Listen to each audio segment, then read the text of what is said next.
Hello everyone, I'm going to do a line of sight flight today of the new supervillain that I built. And just to give you an idea, there she is. The flight is going to be line of sight, so wish me luck on this one. This thing turns direction pretty quick. So anyhow, let's get rolling. And by the way, I got this weird contraption where I'm going to put my phone up to my head here, so hopefully it doesn't block my view too much either. So here we go. I got the new supervillain. By the way, I love these servos. Just listen to those things. Super smooth, super fast, whole lot of speed to it. It makes for a very, very smooth flight as well, and you'll see. And I'm using the twins, and I fixed it by putting in some Lumineer 50 amp ESCs in here too. So that fixed a lot of the speed problems that I was having. So let's do our typical launch.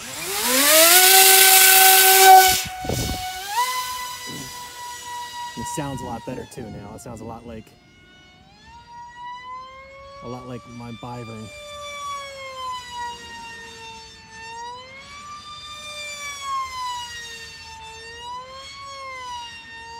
She tracks real straight.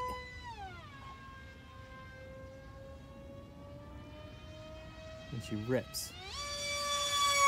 Picks up a lot of speed. And man, does this thing change direction.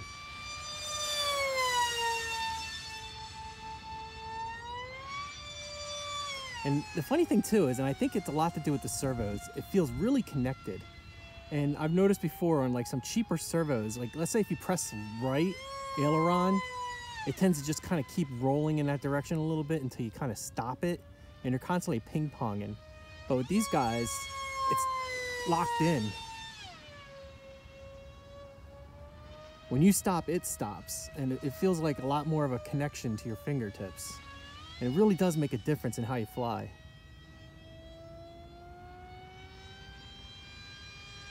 And you notice this guy really tracks nice.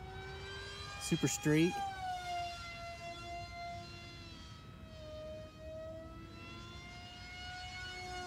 And real predictable. Even though the fast, change of direction makes it a little tricky. Now keep in mind, I actually turned down some of the rate on this.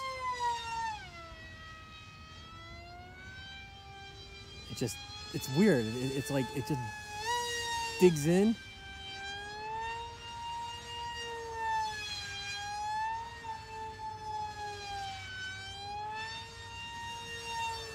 And the best part is I don't have a whole bunch of funky wingdings and everything else on this guy. It's just all wing and motor placement. I noticed when I built my spec wing that placing the motor in the back and minimizing any obstruction, kind of getting those motors in the free air, actually helped it turn a lot harder, or increased its ability to turn and track. It also quieted down the motor operation, which sound is a great indication of efficiency when it comes to airflow motion.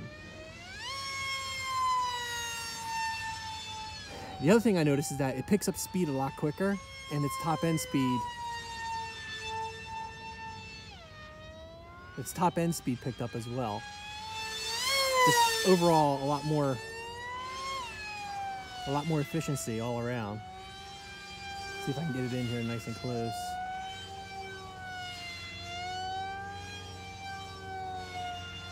Hopefully you can see this. Unfortunately, I can't use the main camera on my phone. I have to use the selfie cam to take the video. I'm hoping it's still a decent camera.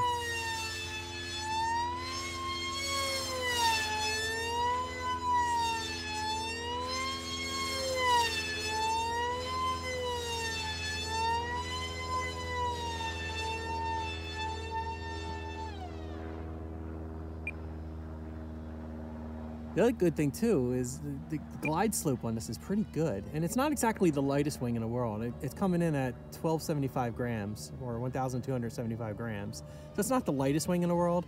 I do have some ballast weight on here too, but which is kind of needed. because of how far back I had the twin motors. And you know, there's also all the associated tackle that kind of goes along with it. I have the motor mounts. Each motor mount's somewhere around 9 grams, which isn't bad at all if you think about it, you know, if you take everything into account with all the other ones. But I also have a lot of sparring that goes along with it. And I did some cross bracing too, utilizing balsa in the back to kind of give it that stealth bomber rear end. And as a result, the motors are in there nice and stiff. There's no deflection, no motion, you know, no wiggling around. It's all pretty good. And with a real hard flight, I'm averaging somewhere around 8 to 9 minutes, somewhere around there. I'm sure I could really milk this guy easily for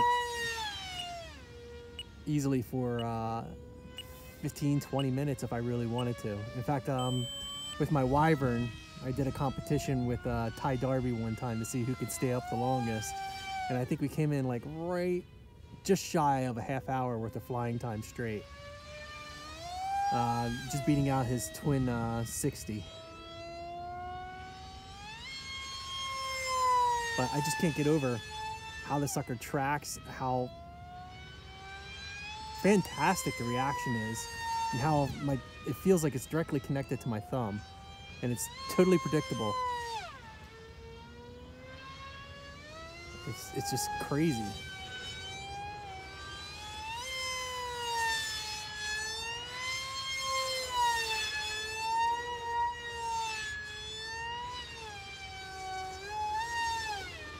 So one of the things I noticed that I did have some issues with, which we kind of resolved utilizing some mid-span wing fences, is the turning radius on my Wyvern. But this guy definitely does not suffer from that same issue. I mean, the turning radius on this thing is just ridiculous. 270 at full throttle. I don't foresee myself having to slow down at all for any turns. At all. Before with the Wyvern, I definitely had to throttle it, you know, to make certain turns and transitions and so on. With this guy, it's almost like flying a make-believe virtual aircraft, you know, like a simulator or something.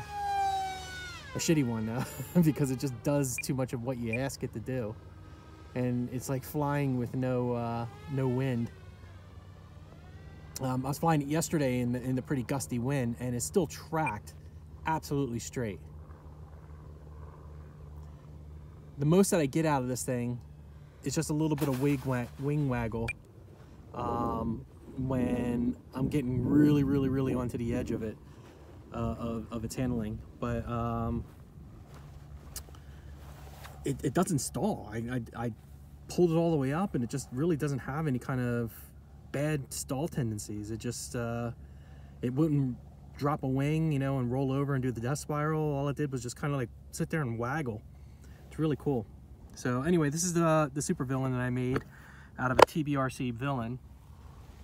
Just to get a closer look here, you can see the 2 nacelles that I made, and then all the bracing that I put in there with the balsa wood in the rear. And then obviously I took out some weight, and it does look kind of cool in the sky as well. You can kind of see the holes through it as it's flying, as the light kind of comes through it. To flip it upside down, you can see that I got a spar kind of coming from here to here and here to here to kind of stop any kind of motion in the sides. And then with all of my my Wyverns or my twin motor aircraft on the nacelles, I always run about a 1/4 inch spar dead center of the motor forward, usually about 7 inches or so into the frame. And it makes a big difference. I mean, these guys are in here nice and stiff. They're not really moving around, so you don't have to worry about any kind of weird flying tendencies from anything like that. And then you look inside. Unfortunately, I couldn't use Ty's hot bod because it doesn't, you know, it's not out the market, at least not for me yet. So I had to do all my wiring and everything all in this one area here. And everything's nice and cold, you know, that big beating and no problems. And my batteries are just a little bit warm, but they're not horrible. And again, these love these servos. They're just fantastic. So anyway, that's about it. Any questions, hit me up in the comments. See ya.